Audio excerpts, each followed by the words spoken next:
Oke, assalamualaikum warahmatullahi wabarakatuh. Salam sejahtera untuk kita semua. Salam, Om Swastiastu, Namo Buddhaya, dan salam kebajikan. Berjumpa kembali di channel YouTube Garelia. Jadi di video kali ini saya akan sampaikan bagian kedua ya, cara bagaimana agar padinya berisi, bernas, dan montok ya. Dan tonton terus video ini hingga akhir ya. Dan jangan lupa untuk sampaikan video bermanfaat ini ke rekan-rekan sahabat tani sekalian. Jangan lupa untuk komen, like, dan subscribe ya.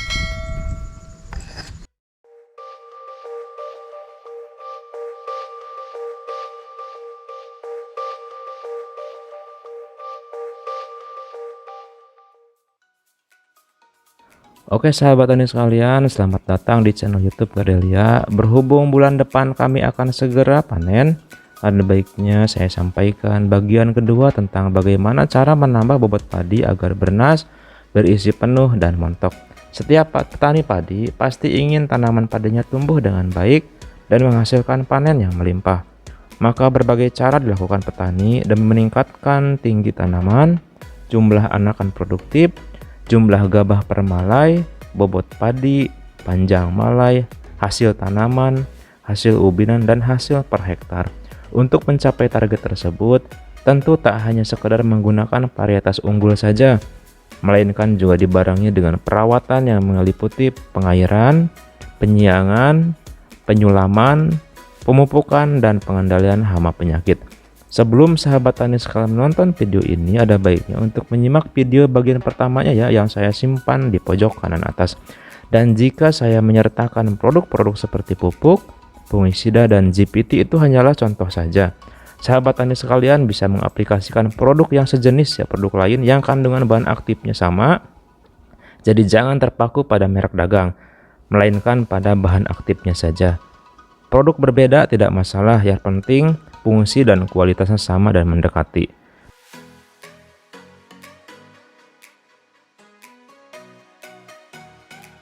Seperti halnya kita manusia, agar kita sehat, tentu aktivitas harus terjaga dan bugar. Perlu yang namanya makanan 4 sehat 5 sempurna. Nah, kalau padi bagaimana? Berikut kami sampaikan tips agar bobot padi meningkat, bernas, dan montok ya.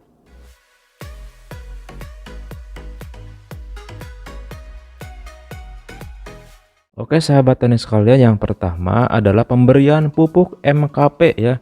Pupuk MKP atau monokalium fosfat merupakan pupuk majemuk yang memiliki kandungan unsur fosfor dan kalium yang tinggi.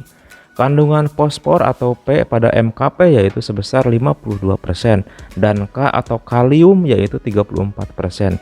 Yang mana ini sangat dibutuhkan oleh tanaman, terutama tanaman padi ya, pada masa pembungaan dan pembuahan.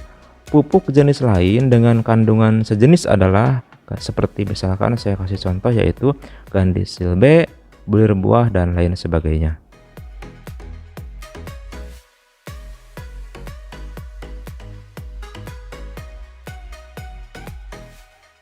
Dan yang kedua sahabat tani sekalian yaitu pemberian fungisida ya, seperti yang sudah saya sampaikan di bagian pertama video tentang bagaimana caranya mengisi bobot dan padi agar lebih bernas dan montok ya. Fungsi dari fungisida adalah untuk mencegah patah dan busuk leher agar malai tumbuh sempurna sehingga pengisian bulir berjalan optimal.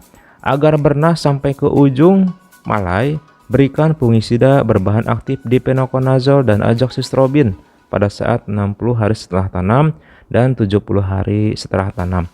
Fungisida yang direkomendasikan pada saat mulai muncul malai adalah fungisida yang legendaris ya, yaitu Amistartop dan atau Skor ya. Amistartop dan Skor ini jangan dicampur bersamaan karena efeknya akan saling menetralkan satu sama lain. Seperti katakan misalkan kurang efektif ya. Saya biasa melakukan penyemprotan Amistartop di penyemprotan bulir yang kedua ya, yaitu pada saat 80% malai mulai muncul serempak ya. Sedangkan untuk Skor saya gunakan di aplikasi penyemprotan ketiga ya, yaitu pada saat bulir menjelang kuning. Dan apa yang saya semprotkan pada saat awal atau padi mulai bunting yaitu berbahan aktif tebuconazole atau polikur tepung ya. Penyemprotan untuk Skor ya ini biasa saya lakukan pasca 10 hari setelah penyemprotan Amistartop. Aplikasi fungisida ini dilakukan dalam upaya mengendalikan tanaman padi dari serangan patah leher yang sangat mengkhawatirkan para petani ya. Tanaman yang terkena patah leher terlihat sehat saat keluar malai, namun pengisian bulir tidak sempurna, bahkan bisa mengakibatkan gabug atau gabah hampa seperti itu ya.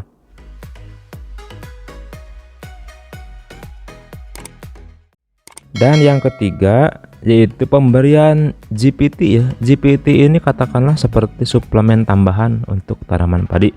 Seperti yang sudah saya jelaskan di video sebelumnya bahwa GPT ini berfungsi untuk memacu pertumbuhan organ tertentu dalam tanaman padi. Bila kita hendak menambah bobot tanaman padi, maka asam gibberellat atau paclobutrazol lah yang cocok untuk penggunaan GPT ini. Merek dagang dari asam gibberellat dan paclobutrazol ini banyak di kios-kios pertanian seperti Gibgro, Trigger, dan Agrogib. Namun karena di daerah saya Gibgro ini sering digunakan, maka saya menggunakan Gibgro, terutama Gibgro panen yang kandungan asam gibberellatnya cukup tinggi yaitu 20%. Sedangkan merek dagang paclobutrazol di daerah saya adanya hanya Speed Extra merah ya. Bisa sahabat tani coba merek dagang lain yang tentunya memiliki kandungan sejenis. Pada penyemprotan bulir pertama dan kedua, pestisidanya harus dibedakan, terutama fungisida. Oke sahabat tani sekalian, ini dia komposisi yang saya gunakan untuk penyemprotan bulir yang kedua ya, agar berisi, bernas, padat, dan montok ya. Yang pertama ada Amistatop ya. Ini adalah fungisida legendaris ya, yang sudah banyak dipakai juga oleh petani lainnya. Dan fungisida ini plus GPT ya, yang diproduksi oleh PT Syngenta dengan berbahan aktif azoxystrobin 200 gram per liter dan difenoconazole 125 gram per liter yang bersifat sistemik. Fungisida Amistatop ini dapat mencegah tanaman padi dari bercak daun atau hawar daun, kemudian bercak kering dan hawar daun, kemudian dapat meningkatkan tinggi tanaman ya, dan kemudian meningkatkan jumlah rumpun, butir, dan berat gabah kering seperti itu. Kemudian untuk pupuk ya, saya menggunakan pupuk MKP atau monokalium fosfat ya, merupakan pupuk dari Pak Tani ya, yang mudah larut dalam air. Saya menggunakan ini kenapa? Karena mudah ya penggunaannya, mudah larut dalam air, mudah diaplikasikan dengan cara penyemprotan. Kemudian kandungannya dua unsur ini yaitu fosfat dan kalium mampu meningkatkan gabah ya, pengisian gabah. Kemudian tanaman padi yang belum berbunga itu dipercepat dengan menggunakan MKP ini ya.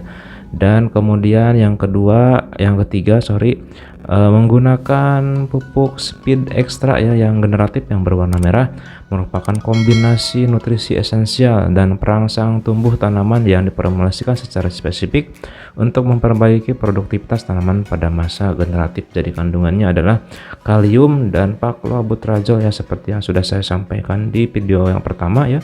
Jadi fungsi dari Speed Extra ini adalah mengubah dari fase vegetatif ke fase generatif dengan adanya paclobutrazol. Kemudian untuk GPT saya menggunakan yaitu GPT Gibgro panen ya, untuk pengisian gabah ya, dan memperbaiki kualitas dari bulir tanaman padi itu sendiri. Sebetulnya untuk penyemprotan bulir ya, 2 kali pun dirasa cukup ya.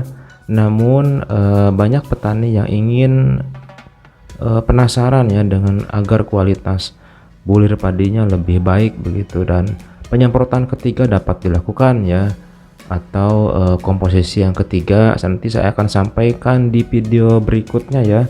Mudah-mudahan nanti akan tersampaikan apa saja pestisida atau fungisida yang digunakan dan pupuk apa saja yang saya pakai untuk di penyemprotan ketiga ya. Ditunggu saja untuk videonya, dan mudah-mudahan ini bisa bermanfaat ya.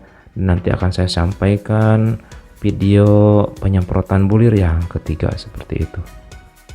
Baik sahabat tani sekalian, itu dia beberapa hal yang dapat saya sampaikan terkait bagaimana caranya agar bobot padi lebih berisi, padat, Bernas dan Montok ya. Dan mudah-mudahan video ini bermanfaat bagi seluruh petani ya di Indonesia agar meningkatkan hasil panen yang optimal dan maksimal ya. Demikian yang dapat saya sampaikan. Kurang lebihnya mohon maaf. Semoga bermanfaat dan bagikan video ini ke rekan-rekan dan sahabat tani lainnya ya. Dan jangan lupa untuk di-subscribe channel ini agar terus tumbuh dan berkembang dan memberikan wawasan serta informasi terkait dunia pertanian khususnya tanaman padi. Sekian, wassalamualaikum warahmatullahi wabarakatuh.